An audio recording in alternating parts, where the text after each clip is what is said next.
नमस्कार दोस्तों आज की स्टोरी है चिंता छोड़ो। पुराने जमाने में एक जादूगर अपनी जादू की कला दिखा कर बहुत फेमस होता जा रहा था। कई बड़े बड़े लोग उसे अपने यहाँ बुलाते जादू दिखाने के लिए, कहते और जब वह जादू दिखाता तो खुश होकर उसे छोटा मोटा इनाम देते। जादूगर इतना प्रख्यात हो गया था कि उस राज्य के राजा तक भी उसकी बात पहुंच गई। इसलिए राजा ने भी उसका जादू देखने की इच्छा जताई। राजा का बुलावा आया तो जादूगर भी खुश हो गया। उसने सोचा अपनी जिंदगी का सबसे बड़ा इनाम पाने का ये अच्छा मौका है। कोई ऐसा जादू दिखाऊंगा कि राजा उससे खुश होकर बहुत बड़ा इनाम दे दे। जादूगर राजा के दरबार में पहुंचा। तब तक उसने सोचा नहीं था कि वह क्या जादू दिखाएगा। उसे ये तो पता था कि छोटी मोटी चीजें गायब करने वाले जादू से राजा को वह खुश नहीं कर सकता, उसे कुछ बड़ा करना पड़ेगा। उसने जब राजा को पहली बार देखा तो उसकी नज़र सबसे पहले राजा के मुकुट पर पड़ी और उसके मन बना लिया कि राजा का मुकुट ही गायब करके सबको आश्चर्यचकित किया जाए। जादूगर ने अपना जादू शुरू किया और जैसा उसने सोचा था राजा का मुकुट गायब कर दिया। राजा का मुकुट गायब होते ही सभा में बैठे सभी लोग राजा पर हंसने लगे। राजा को लगा कि जादूगर ने जानबूझकर उसकी तौहीन करने के लिए ऐसा किया है। राजा लोगों की हंसी को अपना अपमान समझ बैठा। गुस्से में आए राजा ने तुरंत जादूगर को पकड़कर काल कोठरी में डालने का हुक्म दे दिया और साथ में ये भी कहा इससे कि 7 दिन बाद फांसी की सजा दे दी जाए। जादूगर ने ऐसा नहीं सोचा था जो हो गया। फिर भी जादूगर इतना परेशान और दुखी नहीं दिख रहा था जितना उसे होना चाहिए था। जादूगर की पत्नी को जब इस बात की खबर लगी तो वह दौड़ी दौड़ी जादूगर को मिलने के लिए काल कोठरी में आई।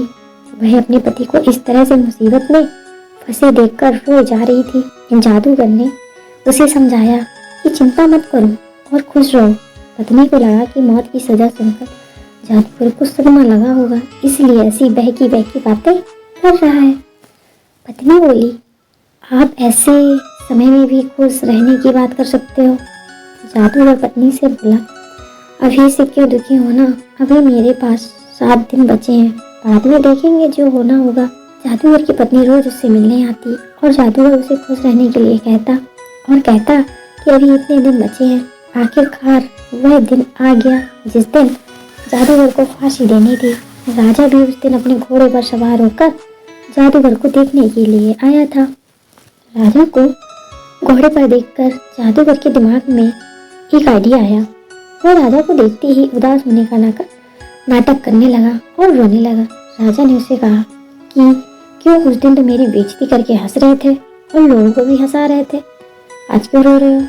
जादूगर ने कहा, महाराज मैं मौत के डर से नहीं रो रहा। मौत का क्या, वह तो एक तिनानी ही है। मैं इसलिए रो रहा हूँ कि मेरे इतने सालों की मेहनत जिससे मैं अपने घोड़े को उड़ना सिखा रहा था सिर्फ 1 साल की वजह से बर्बाद हो गई। अगर मेरे पास 1 साल होता तो मैं अपने घोड़े को उड़ाने में कामयाब हो जाता। जादूगर की बातें सुनकर राजा को लगा कि अगर उड़ने वाला घोड़ा उसे मिल जाए तो वह दुनिया का सबसे सफल राजा बन जाएगा। वह उड़कर किसी भी अन्य राजा को बड़ी आसानी से युद्ध में हरा पाएगा।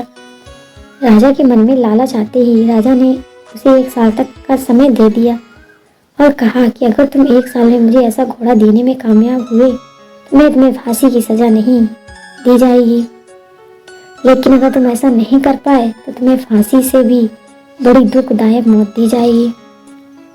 काल कोठरी छूटने के बाद जादूगर सीधा अपने घर पहुंचा। जादूगर ने देखा कि उसका पूरा परिवार और पत्नी उसके मौत का शोक मनाने के लिए इकट्ठा हुए हैं। जादूगर को देखकर सब ये आश्चर्यचकित हो गए। पत्नी जो पहले रो रही थी वह देखकर खुशी हो गई। थोड़े समय बाद सब अपने घर चले गए। जादूगर की पत्नी ने जादूगर से पूछा, राजा ने तुम्हें छोड़ कैसे दिया? जादूगर ने उसे शर्त के बारे में बताया जिसमें जादूगर को एक उड़ता हुआ घोड़ा राजा को 1 साल के भीतर देना था। शर्त को सुनकर जादूगर की पत्नी फिर गुस्सा होगी और बोली, तुम कैसी अजीब शर्त मानकर आ गए? क्या तुम नहीं जानते ऐसा घोड़ा कभी संभव ही नहीं है? जादूगर बोला, मुझे पता है, उड़ने वाला घोड़ा मैं कभी नहीं राजा को दे पाऊंगा, लेकिन मुझे जो 1 वर्ष का समय मिला है मैं उसे खुशी खुशी तो जी पाऊंगा। अब तुम भी चिंता छोड़ो और खुश रहो। 6 महीने ही बीते थे कि राजा और उसका घोड़ा दोनों ही मर चुके थे। राजा ही नहीं रहा तो जादूगर को दी गई मोहलत जो 1 वर्ष की थी अब जीवन भर की हो गई।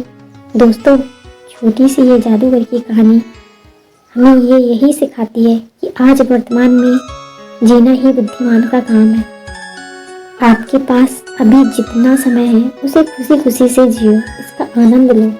कल क्या होगा उसकी चिंता मत करो।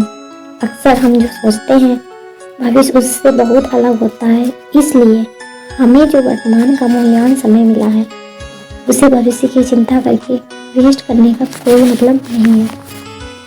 नमस्कार दोस्तों।